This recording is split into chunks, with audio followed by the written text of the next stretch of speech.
সবচাইতে নারীরা নির্যাতিত হয়েছেন। শিশু নির্যাতনের এক মহা উৎসব চলেছে শেখ হাসিনার। কোনো কিছুই তোয়াক্কা করেনি। নৈতিকতা শিক্ষা হয় কোথার থেকে? পরিবার থেকে, স্কুল কলেজ থেকে। শেখ হাসিনা সবাইকে শিক্ষা দিয়েছেন যে আমার বাপকে তোমরা জাতির বাপ বলবে। এটাই স্কুল কলেজে সত্য কথা। স্কুল কলেজের পাঠ্য বইয়ের মধ্যে খালি তার বাপ, তার মা, তার ভাই, এদের কাহিনী লেখা আছে। তাহলে সেই কাহিনী যদি কেউ গভীরে যায় তাহলে কি পাবে? সেখানে কি নৈতিকতার শিক্ষা পাবে?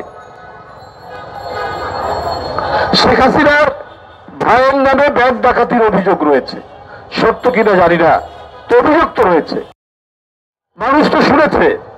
এখন তার কাহিনী একজন মহামানবের মতো যদি লেখা থাকে, আর সেই পাঠক বা সেই শিক্ষার্থীরা যে এই লোকের কাহিনী হচ্ছে যে ব্যাংক ডাকাতি, তাহলে কি? শেখ হাসিনা 15 বছর তিনি বাংলাদেশকে করেছিলেন শ্বেততন্ত্র। তার কথাই পড়তে হবে, তাদের কথাই জানতে হবে, তাদেরকেই পূজা করতে হবে। এইভাবেই এমন একটি ভয়ঙ্কর রাষ্ট্র গড়ে তুলেছিলেন যেখানে নীতি, নৈতিকতা, বড়দের প্রতি শ্রদ্ধা, ছোটদের প্রতি স্নেহ এবং সমাজের শান্তি শৃঙ্খলা নৈতিকতার কোন বলয় রাখেননি। এক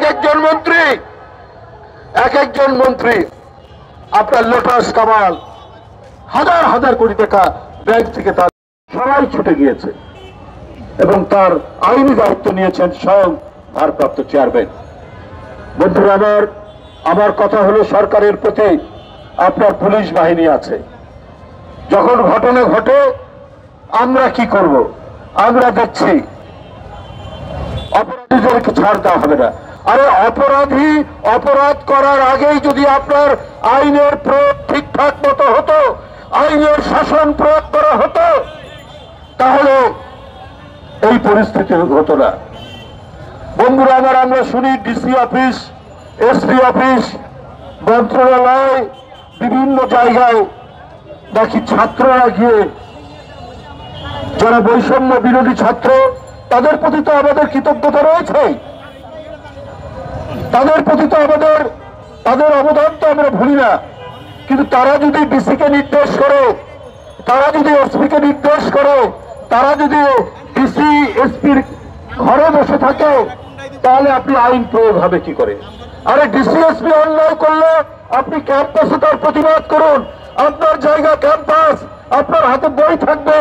আপনি শিক্ষা ব্যবস্থাকে আরো কিভাবে মজবুত করা যায়, আরো কিভাবে আমাদের শিক্ষার মেরুদণ্ডকে মজবুত করা যায়, আমি বৈষম্য বিরোধী ছাত্র নেতাদেরকে অনুরোধ করব, আপনারা ক্যাম্পাসে প্রতিবাদ গড়ে তুলুন, যেভাবে আপনারা কোটা আন্দোলন গড়ে তুলেছিলেন শেখ হাসিনার বিরুদ্ধে। আপনার কাজ না এসপির রুমে গিয়ে সেইখানে গিয়ে, আপনার কাজ না ডিসির রুমে গিয়ে তদারকি করা, আপনাদের কাজ না বিভিন্ন মন্ত্রণালয়ে গিয়ে সেইখানে তদারকি করা। তাহলে একটা কথা আছে না, বন্যেরা বড় সুন্দর, এই শিশুরা রাত্রি করে। ছাত্রদের কাজ ক্যাম্পাসে, ছাত্রদের কাজ ক্লাসরুমে, ছাত্রদের কাজ লাইব্রেরিতে। আপনারা এক বিশাল আন্দোলনের মধ্য দিয়ে জমি কাঁপানো, ভূমি কাঁপানো, মৃত্তিকা কাঁপানো আন্দোলন আপনারা তৈরি করেছেন। কিসের জন্য? এই দেশে মেধাবীদের মূল্যায়ন করা, এই দেশে যাতে উন্নত মানের শিক্ষা ব্যবস্থা তৈরি করা যায়, তার জন্য আপনাদের আরো আন্দোলন গড়ে তুলতে হবে। এবং সমাজে যারা কাজ করবে না, সমাজে যারা দুর্নীতি করবে, সমাজে যারা নিষ্ক্রিয় হয়ে বসবে, প্রশাসনের লোকরা, তাদের বিরুদ্ধে আপনারা কথা বলুন, প্রতিবাদ করুন। এইটাই যুগ যুগ ধরে বিশ্ববিদ্যালয় হয়ে এসছে। তাহলে আপনি দেখবেন যে সমাজ থেকে ক্রিমিনাল, অপরাধী, ধর্ষক এবং চোর, ডাকাত, দস্যুতা অনেক কমে যাবে। যাই হোক, আমি আর বক্তব্য দীর্ঘায়িত করতে চাই না। আমরা আবারও সরকারের প্রতি বলতে চাই, যেটি আমাদের জাতীয়তাবাদী মহিলা দলের সভানেত্রী আফরোজা আব্বাস সহ বলেছেন, দ্রুততম সময়ের মধ্যে আসিয়ার উপর জুলুমকারীদের দৃষ্টান্তমূলক শাস্তি হয়। যে দৃষ্টান্ত দেখে অন্যান্য অপরাধীরা, অন্যান্য ধর্ষকরা, অন্যান্য দস্যুরা তাদের হৃদয়ের হৃৎকম্পন তৈরি হয়। এইটাই হচ্ছে আইনের শাসন। এইটার জন্যই 15 বছর আমরা লড়াই করেছি। এর জন্য এত আত্মত্যাগ, এই জন্য অনেক দস্যু প্রধানমন্ত্রী দেখো কি বলে শেখ হাসিনা, তাকে বাংলাদেশ থেকে বিতাড়িত করা হয়েছে। বন্ধুরা আমার, সবাইকে আবার ঐক্যবদ্ধভাবে অপরাধীদের বিরুদ্ধে আমাদের একযোগে কাজ করতে হবে। গণতন্ত্র মানুষ, রাজনৈতিক দল এবং সবাই, বৈষম্য বিরোধী ছাত্ররা সহ মিলে সমস্ত ছাত্র সংগঠন যারা গণতন্ত্রের জন্য লড়াই করেছে, সবাইকে একত্রিত হয়ে এই কাজটি করতে হবে। এই বলেই যে দেশ 2 লক্ষ মা বোনের নিপীড়নের মধ্যে দিয়ে এবং 30 লক্ষ মানুষের আত্মহত্যের মধ্যে দিয়ে অর্জিত যে দেশ শিশু, কিশোর, তরুণ, ছাত্র এবং রক্তের বিনিময়ে গণতন্ত্রের লড়াইয়ের যে দেশ, সেই দেশে 7-8 বছরের শিশু আসিয়া সে তার আত্মীয়র বাড়িতে লাঞ্ছিত হচ্ছে, নিজের বোনের শ্বশুর বাড়ি। তাহলে আর নিরাপত্তা কোথায়? নিজের বোনের শ্বশুর বাড়ি যদি একটি শিশু, একটি নারী শিশু, মেয়ে শিশু নিরাপত্তার জায়গা না হয়, তাহলে আর কোথায় জায়গা হতে পারে?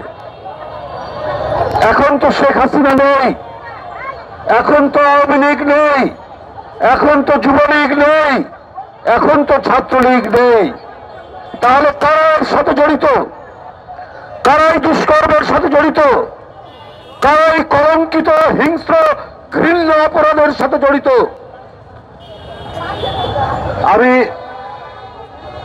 তত্ত্বাবধায়ক সরকারের প্রধানের কাছ থেকে আমরা জানতে চাই, জাতীয়তাবাদী মহিলা দলের সমস্ত মহিলা নেত্রী যারা নেতা কর্মীরা রয়েছেন তারা জানতে চায়, আমরা সাধারণ মানুষ জানতে চাই, এখন তো যুবলীগের দুর্বৃত্তরা নেই, যারা টেন্ডারবাজি, যারা চাঁদাবাজি, যারা দখল, বিভিন্ন বাণিজ্য করেছে, যারা ক্যাসিনো খুলেছে, তারা নাই।